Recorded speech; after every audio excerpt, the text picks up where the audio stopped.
Je suis Annie Sugier, présidente de la Ligue du droit international des femmes, une association qui a été créée en 1983 par Simone de Beauvoir en partant du constat que le droit des femmes varie au gré des cultures et des religions, comme si la notion d'universalité des droits ne s'appliquait pas à elles.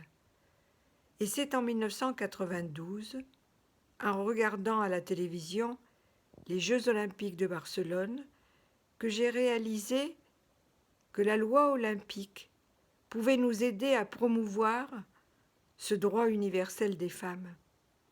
92, c'est l'année du retour de l'Afrique du Sud, exclue des Jeux olympiques pendant 30 ans pour cause d'apartheid racial. Dans la loi olympique, il est en effet inscrit qu'il est interdit de discriminer pour des raisons de race. Mandela est là, à la tribune d'honneur. La presse du monde entier se félicite que la fête soit enfin complète. Et au moment de la cérémonie d'ouverture, on voit défiler pour la première fois la délégation d'Afrique du Sud, composée de Noirs et de Blancs. Je suis comme tout le monde, je suis très contente. Et voilà que je vois derrière la délégation d'Arabie Saoudite, puis il y a le Koweït, l'Iran, le Qatar, que des hommes. Il y avait 35 délégations sans femmes. Je me dis, il y a une autre forme de ségrégation fondée sur le sexe et personne n'a l'air de le remarquer, alors que la loi olympique l'interdit aussi, puisqu'elle interdit toute discrimination, y compris de sexe. Et donc nous décidons à quelques-unes de créer un comité qui dépend de la Ligue, le comité Atlanta Plus, pour demander que soient exclues les délégations qui ne comportent pas de femmes. Nous allons à Atlanta, comme nous irons d'ailleurs dans toutes les villes olympiques, pour manifester et pour demander l'exclusion des pays qui excluent les femmes. À Atlanta, l'Iran va envoyer une seule femme qui sera porte-drapeau et qui est voilée de la tête aux pieds. Et en réalité, eh bien, il bafoue un autre principe de l'olympisme, la neutralité. La trêve olympique, c'est ça que ça signifie. C'est la règle 50 qui interdit toute expression politique ou religieuse dans le stade olympique et dans tout endroit olympique. D'une certaine manière, on peut considérer que le CIO a entendu notre message puisqu'il fait pression sur ces 35 pays qui n'envoyaient pas de femmes et que, 20 ans plus tard tout de même, à Londres, enfin, toutes les délégations comprennent des femmes.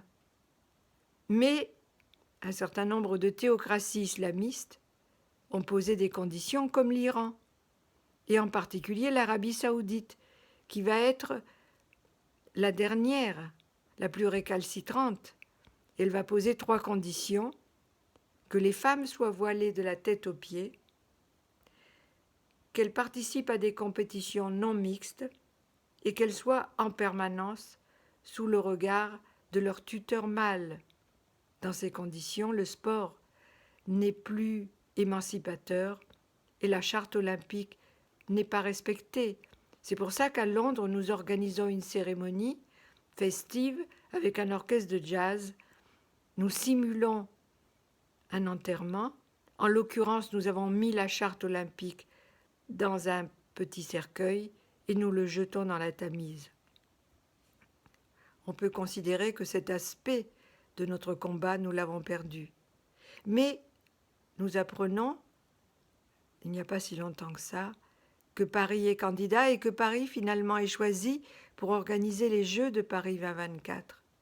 Alors, nous reprenons espoir et nous nous disons que c'est l'occasion de relancer le combat sur le respect strict de la charte olympique et des principes de non-discrimination et de neutralité, et de dénoncer le fait qu'il y a deux pays, les deux seuls pays au monde qui ont inscrit dans leur loi l'apartheid sexuel, c'est l'Iran et l'Arabie saoudite, et qu'il faut se solidariser avec ces femmes de véritables héroïnes qui en Iran et en Arabie saoudite sont arrêtées, sont torturées, quelques-unes simplement parce qu'elles ont enlevé le voile, d'autres parce qu'elles ont voulu se débarrasser de la tutelle masculine. Il faut donc que Paris redonne ses couleurs aux valeurs olympiques. Et nous avons constitué un collectif de soutien avec 350 personnalités, avec une centaine d'organisations aussi bien nationales qu'internationales, 2024 personnes qui ont signé la lettre ouverte que nous adressons au comité d'organisation pour lui demander qu'il alerte le CIO sur le caractère inacceptable de l'apartheid sexuel et sur la nécessité de sanctionner ces deux pays. Ce qui est important aussi, c'est de voir qu'un grand programme se met en place pour former ce qu'on appelle la génération 2024 aux valeurs olympiques par le ministère de l'Éducation nationale.